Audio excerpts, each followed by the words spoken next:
What is going on, everybody? Welcome to Prison Audio. My name is Mike, and today on the podcast is going to be part two of my conversation with Lamar Skeete. Lamar is currently incarcerated in Canada. He is serving a life sentence. In Canada, that means he is serving 25 years without the possibility of parole, and that is in relation to the death of Kenneth Mark, who was shot in Toronto in 2009. So if you haven't already seen part one of this, I definitely encourage you to listen to part one before you listen to part two. In part one, we learned a little bit about Lamar's early life. We learned about, we heard from one of his teachers describing him how he was as a kid. And we did learn that he actually did get into some trouble as a kid and ended up going to juvenile detention centers in and around Toronto.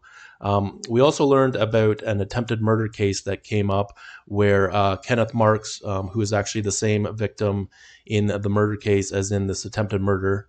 So I know it's a little bit confusing for people, but basically what happened is there was a shooting in Toronto in 2008. Kenneth Marks was shot. He was not killed, but everybody basically blamed this on Lamar Skeete because Lamar had been in some trouble previously. He had been charged with an armed robbery of a taxi cab. So it kind of escalated to where Lamar was the one being blamed for this. All those charges were eventually withdrawn from it. And so that kind of brings us up to where we are now. All those charges were withdrawn from Lamar in the attempted murder, and he was released from prison.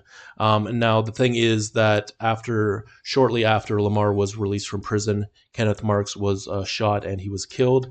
And that is kind of where we are now in the story. So we're going to jump in it. We're going to hear it from Lamar's words. So definitely stay tuned, stick around, and I will come back with some more comments. What happened after the attempted murder, my case was withdrawn.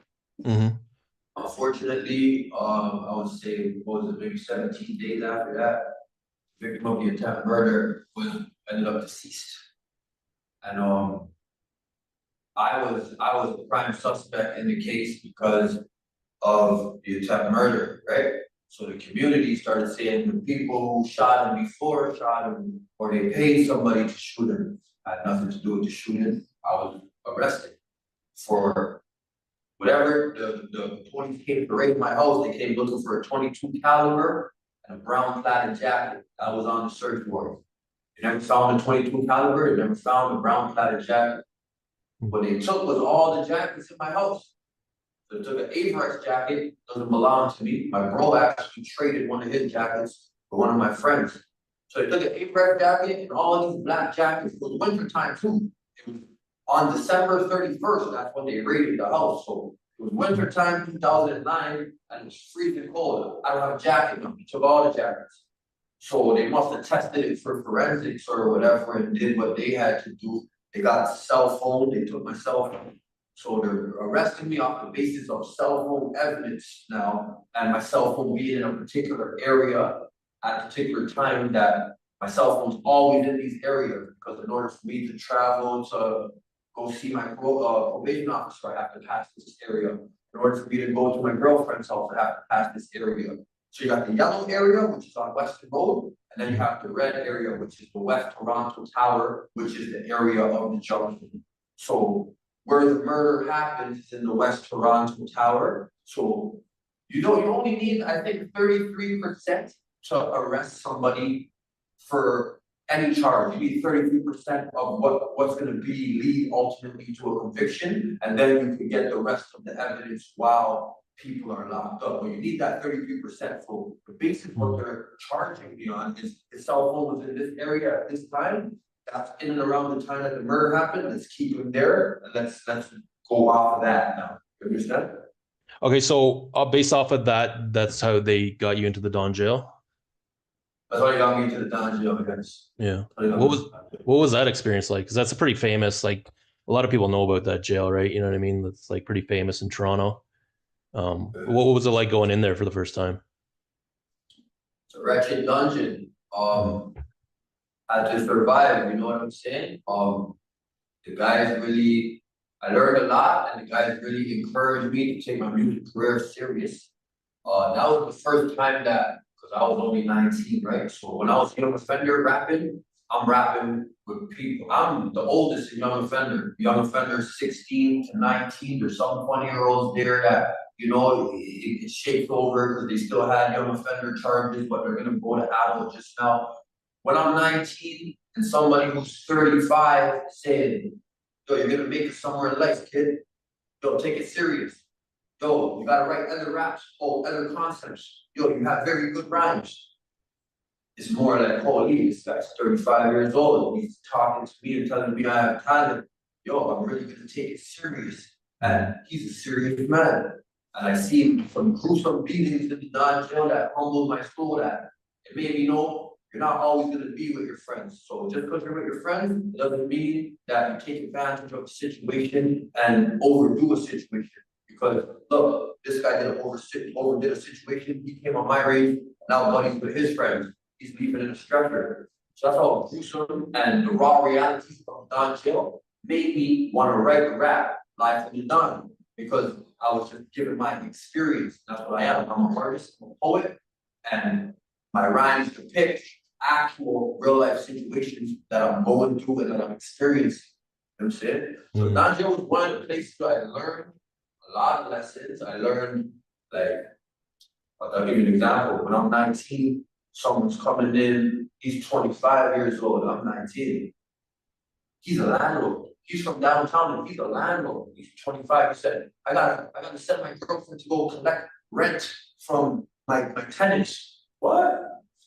I never heard of that before. I'm only 19 years old. So now I'm learning, people are actually living real life experience. I'm meeting people from different cultures, Chinese people that are in for serious charges that I would have never took a Chinese person serious. Now I'm learning life, respect life. You have to respect life. Don't look at anybody. Don't ever underestimate anybody. There's people who are 25 years old with $250,000.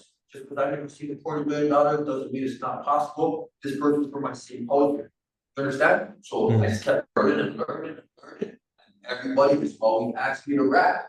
Yo, Animal, rap. Yo, Animal, I heard you rap. Somebody from a different range. I'm on the third floor on the left side of the building, and somebody from the second floor on the right side of the building heard my rap because anybody on my range goes and raps my rap at court. So now I'm going to court. The whole jail, the whole city from Scarborough to the West End to Mississauga to Brampton. Yo, that's Animal, you're rap, yo. And they started rapping my rap for me. And it made me feel good in my heart because I'm like, yo, this was my dream. I always wanted to be a rapper, you understand? And that's their favorite track to rap. Live from the Don.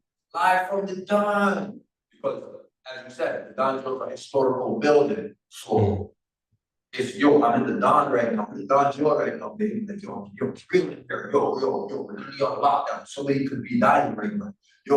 Right now, it's real right now. I can't even call you right now, baby. Like, when you're in the Don Jail, it's that experience of the Don Jail, you understand? It's really a wretched dungeon. There's really ghosts and spirits that talk to you, and it's life in the dungeon.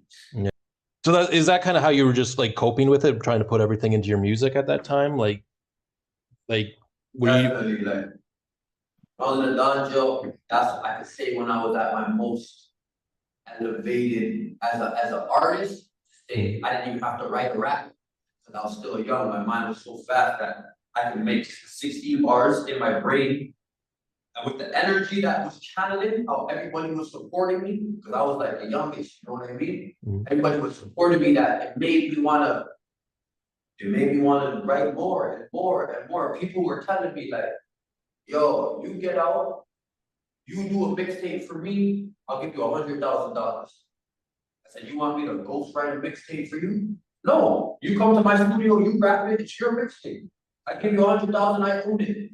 Somebody else will jump in and say, yo, I'll get you $1 million record deal. You have the image, you have the rhymes, you can rap about anything. Don't listen to this guy, he's trying to make $1 million off you. I'll get you the million. Just bear with me for a little bit. People on the radio say, bidding more, bidding more. I never experienced that before, you know what I'm saying? So I was like, holy, people really like my music. People really, and all the support made me want to write raps and just in my head every day, write rhymes, you know what I'm saying? And also like another coping mechanism for the stress that I was facing by facing the charge I was facing with. Obviously I smoke weed and stuff. And when you smoke weed, it brings out the artistic side of you as well. So It was a double entendre. Let's get into the trial, I guess, for that. Basically, so you're in the John jail. They bring you up for trial. What was it like? I kind of navigate that process for us when you first started your trial. Okay, so when I first started trial, you have something called pre-trial motions. My lawyers told me from the very outset it's going to be an uphill battle because the system wants somebody to go down for this, seeing as that this is an assassination of a crown witness. I'm the only one on trial. I said I didn't do it. Well, we know that. We're your lawyers. We're here to fight for you, but we're letting you know it's going to be extremely unfair for you. It's going to be an uphill battle. I kept on getting that through my brain. How it starts off is the Crown wants to put that attempt murder evidence in the trial. Your Honor, you cannot put the attempt murder evidence in the trial. My client's charge was withdrawn. This is not the criminal code. This is against the criminal code. We are not delving into the victim's past. And even if we were, this is not a conviction on my client's record. How about we leave the words attempt murder and shooting out of the equation? Therefore, the jury will not adopt the notion that Mr. Skeete attempted to murder him before or tried to shoot him before. And he just got off. Because sometimes guys can do something and they can get off, right? Okay. Your Honor, let's make a balance where we can tell the jury Mr. Skeete and the victim have prior history where the victim cooperated with the police in a prior charge or allegation. We can just leave it at that. Judge said, no. We're going to put in all the attempt murder evidence. The jury needs to know about the attempted murder. Therefore, we could say this is the reason why Mr. Skeete would have a motive to kill Kenneth Mark because he cooperated with the police. See, that's the Crown Attorney's motive.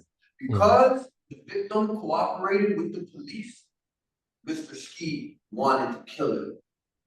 No. The community that I'm from, anybody could want to kill you for that. Doesn't mean I want to kill you for that. Just because I abide by the code of silence doesn't mean that I enforce the code of silence. You understand?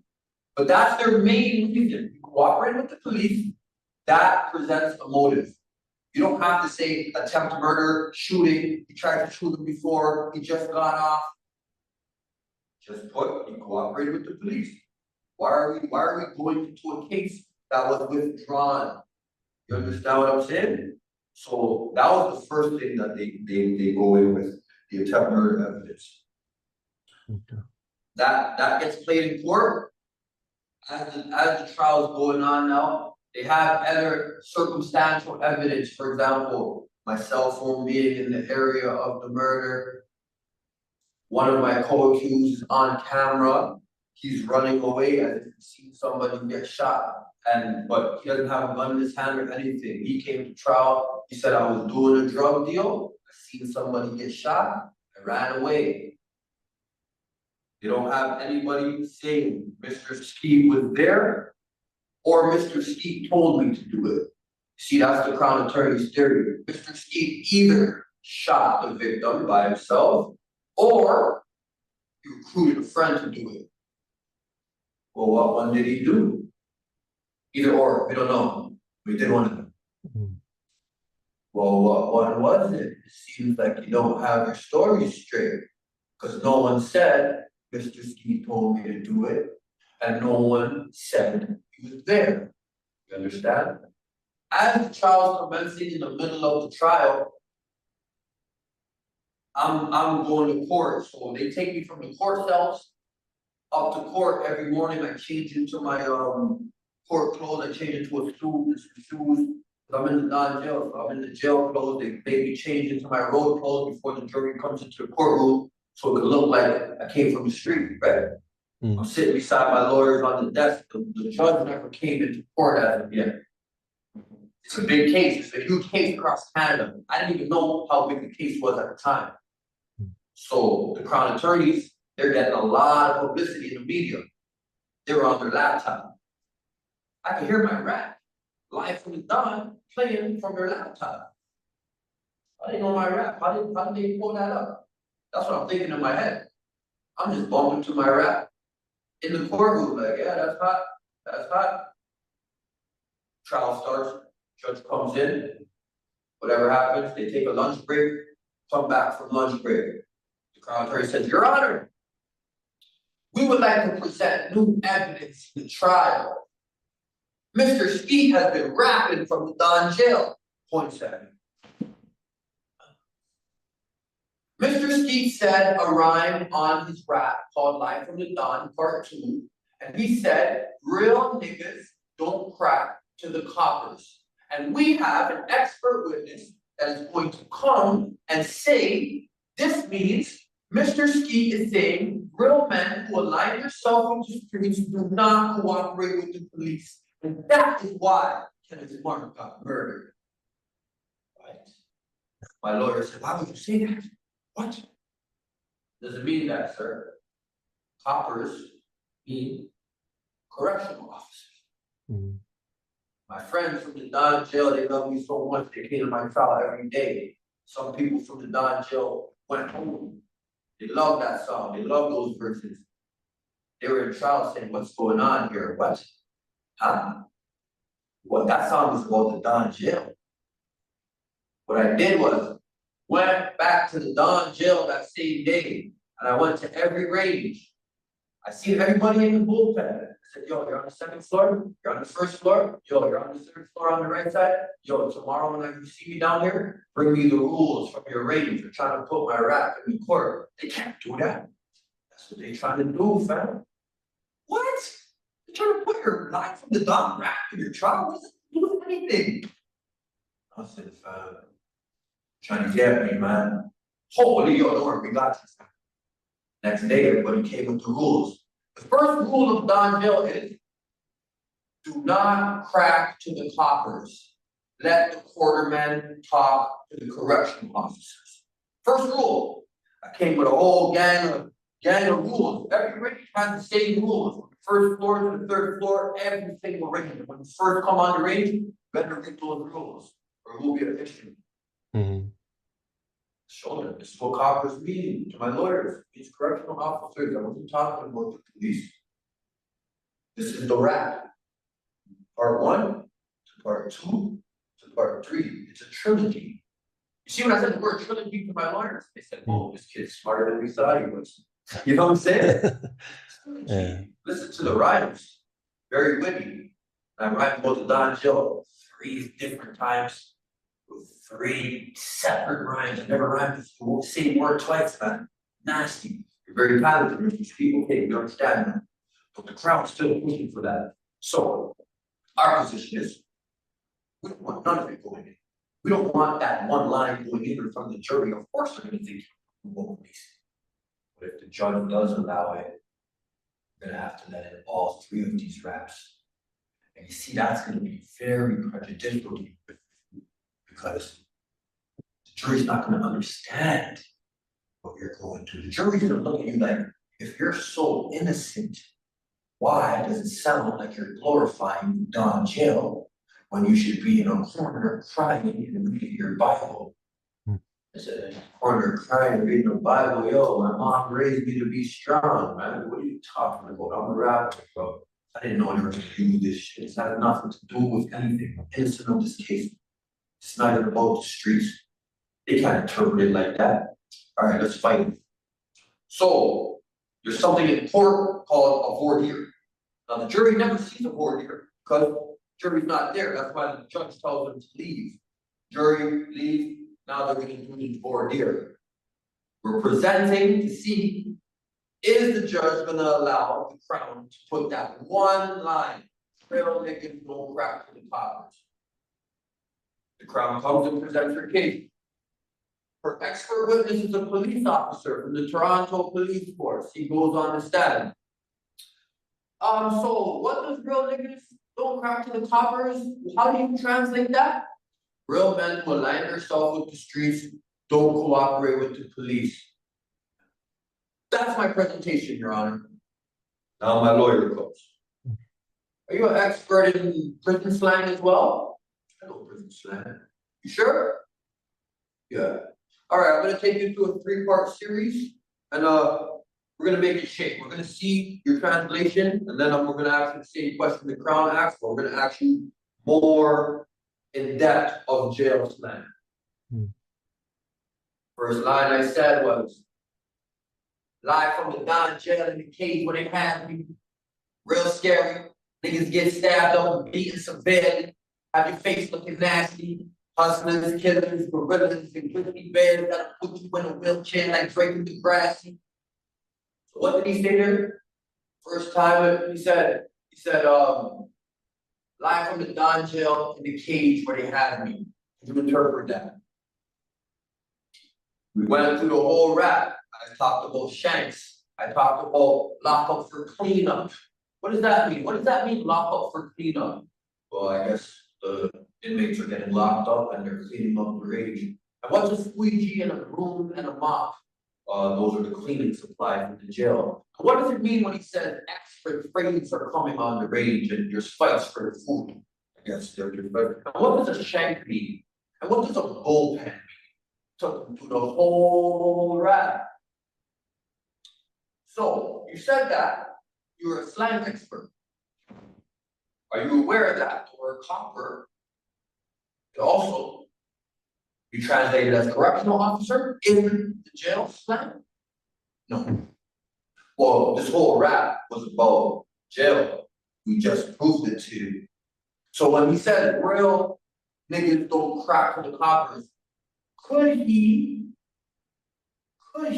just could he be speaking about correctional officers? You know what the answer was, Mike? Real men who align themselves with the streets do not open up to police officers, do not cooperate with police officers. You see the heart? You know, you got beat. You got beat. The whole rap's about jail. Walk the Don jail. That's what it's called, Life from the Don. I'm a conceptual artist. I write about concepts. You didn't know all that smart. So what he's saying out of his mouth, he's saying it to help the system because he's a part of the system.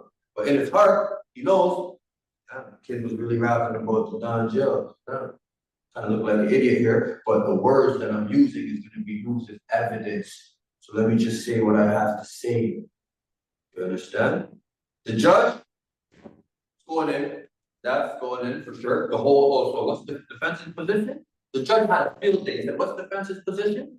So you don't want real niggas crack to the coppers only going in. You want the whole rap score, right? Let's put the whole rap in. I can't wait till the jury hears this. That's all. Yeah, that's okay. So, yeah, we got to be clear for people who aren't Canadian. I guess there's a couple of things that people should know about Canadian jails in particular. Is that they are run like pretty strictly by the inmates, right? As far as like you come into jail, the first thing you're going to do is read those rules on the tier, right? Right.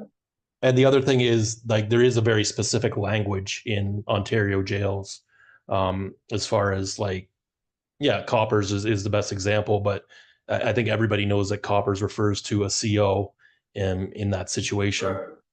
Right. But you know, there's obviously a lot of other words and stuff. A lot of the slang I think from Toronto jails comes from like Jamaican patois and stuff like that, blends in. But yeah, it is. I mean, there's almost its own language, right? There's a lot of words that are specific to jail. Thank you. It's called literally because a lot of the culture in jail from back in the day, people were going to Jane and Finch or, you know what I'm saying, Chester Lee, different neighborhoods that, you know, Jamaican culture ended up going to jail first. You had people like the Versace crew, and Jamaicans are very influential in Toronto. So just being in Toronto, living in Toronto, not being in jail, a Chinese person will walk up to you and say, yo, what?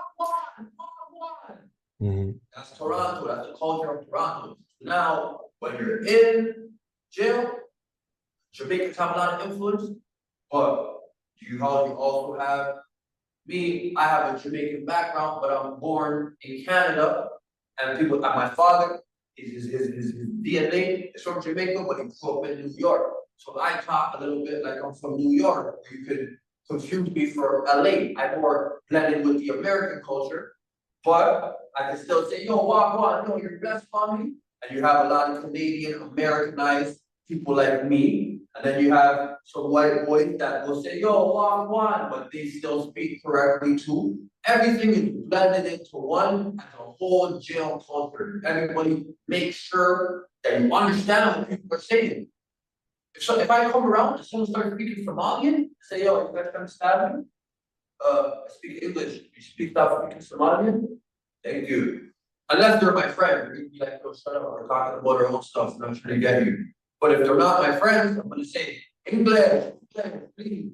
Because you have to understand what people are saying. It's very important in jail because people get stabbed, people get hurt, people get shunted out the game, you understand? So yeah, a lot of our culture, the majority of Toronto culture could be Jamaican or Caribbean islands. Caribbean islands say Wagwan and whatnot and all those other things. But it's a whole variation of everything, you understand? Right. Yeah.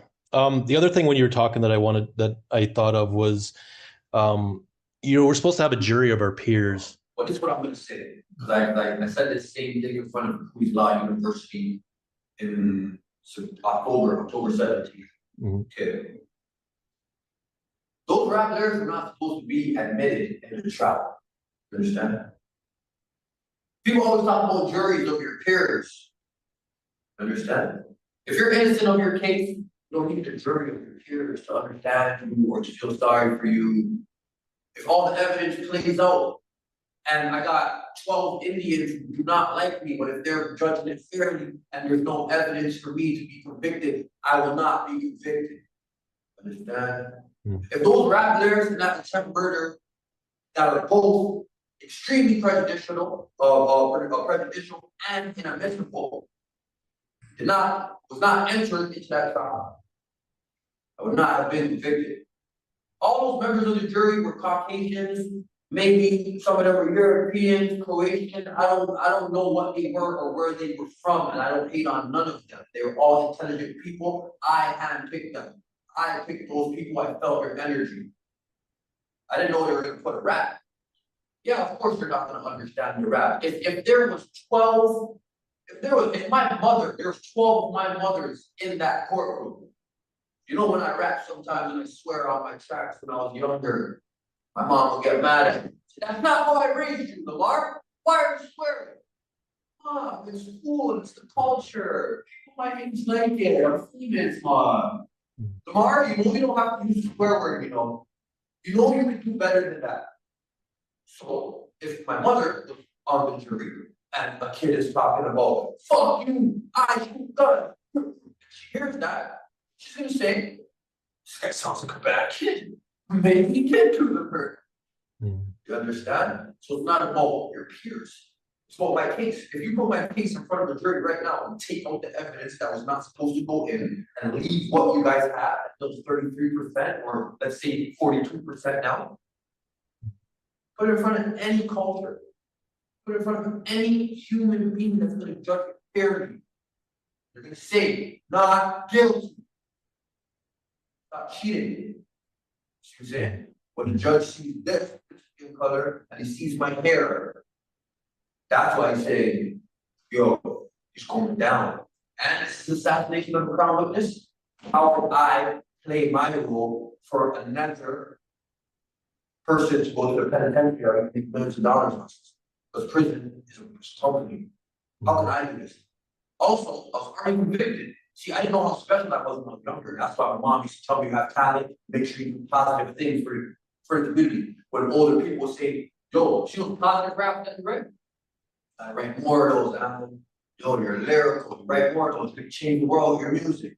They told me that in these dark places, because they see how special I was. I didn't understand because I was so caught up in the culture.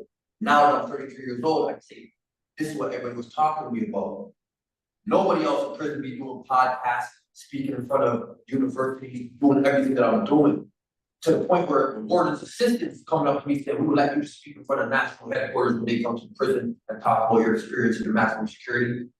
yo, you're doing catastrophic things for the community. CEOs come to me and say, yo, Steve, you're doing a good job around here, keeping the violence at a low minimum. You're working for model inmates. Thank you very much. You don't even ask us for much. Say, yo, I just asked me to go home one day. I'm asking Craig to go home one day. I'm trying to my her. So with that being said, you have something called DNA.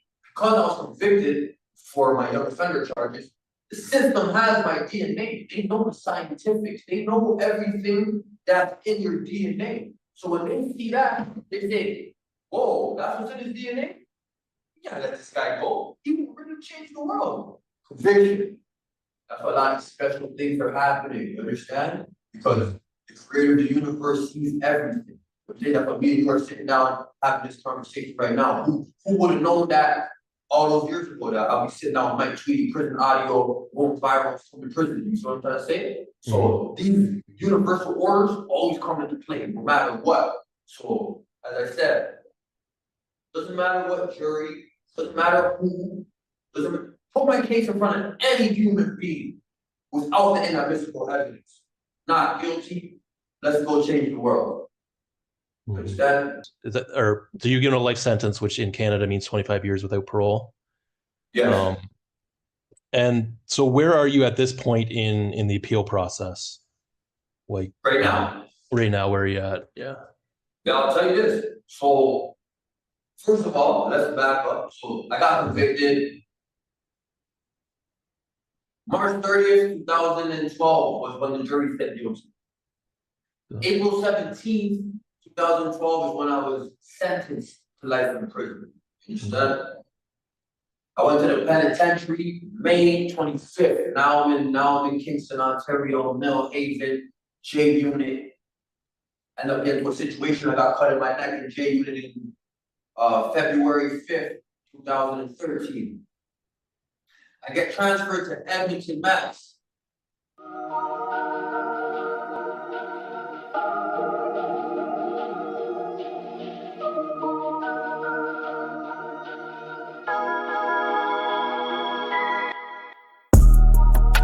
Crip walking down a long time. All he wanna do is make it home before his mom died.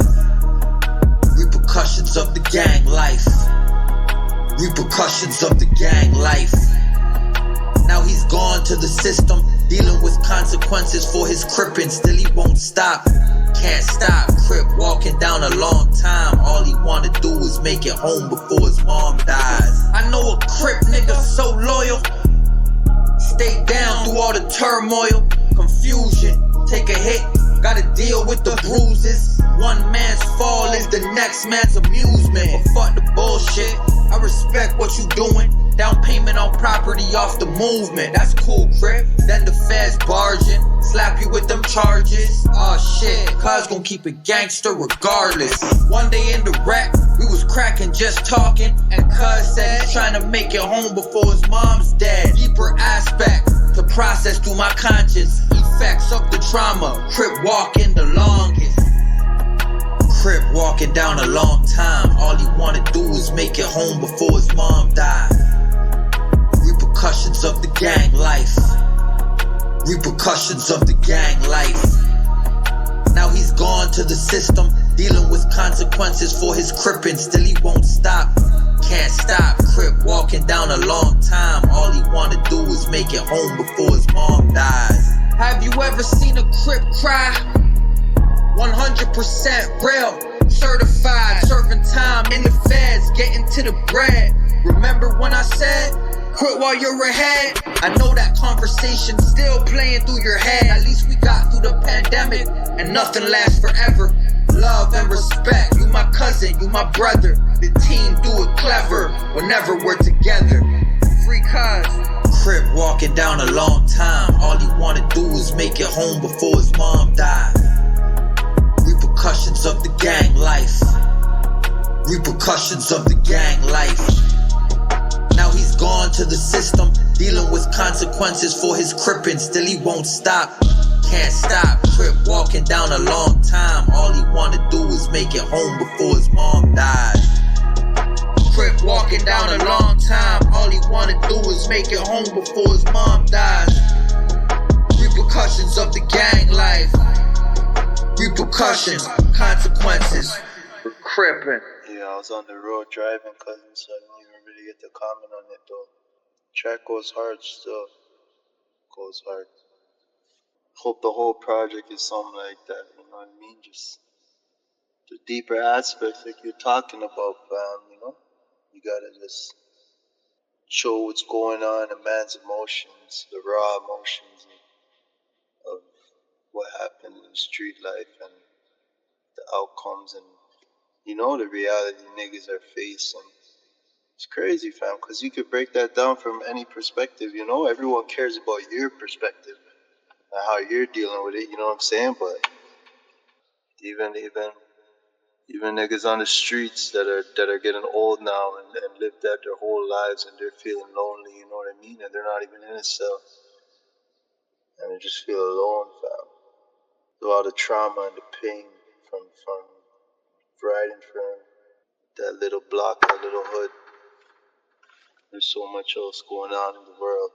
All right, guys, that is going to be it for this one. That was part 2 of my conversation with Lamar Skeete. Definitely stay tuned and subscribe to the channel because there is a lot more to come with Lamar's case. Actually, next time on the podcast, I'm going to bring in a legal expert, and I'm going to ask some actual legal questions to somebody who knows a lot more about the law than I do. So definitely stay tuned until we do that. That'll be in the next couple of weeks. But yeah, I'm curious to know your thoughts on Lamar's case. So leave me a comment below and let me know what you think. If you are watching this far into the video, I just want to say a quick thank you. I appreciate you guys for watching. If you like this type of content and you want to help the channel grow, then the best way to do that is by liking the video, by commenting on the video, and by subscribing to the channel. And if you're so inclined, please share this on social media, share it with your friends. Every little bit helps. And we definitely appreciate everything you guys do that way. So yeah, I'm curious to know your thoughts on Lamar's case. I definitely and these cases in general, let me know your thoughts on these cases in general, whether or not you think that lyrics should be able to be used in a court case. And also let me know whether or not you think that his past charges should have been able to be used in the court case as well. It's kind of crazy that he was up for trial and he had these two things that were really biased that were, I would say, tainted the jury. But that's what we're going to get into next time. I'm going to ask a legal expert some questions about this kind of stuff. So stay tuned. Make sure you like, comment, subscribe, all that good stuff. And I'm going to see you guys on the next one.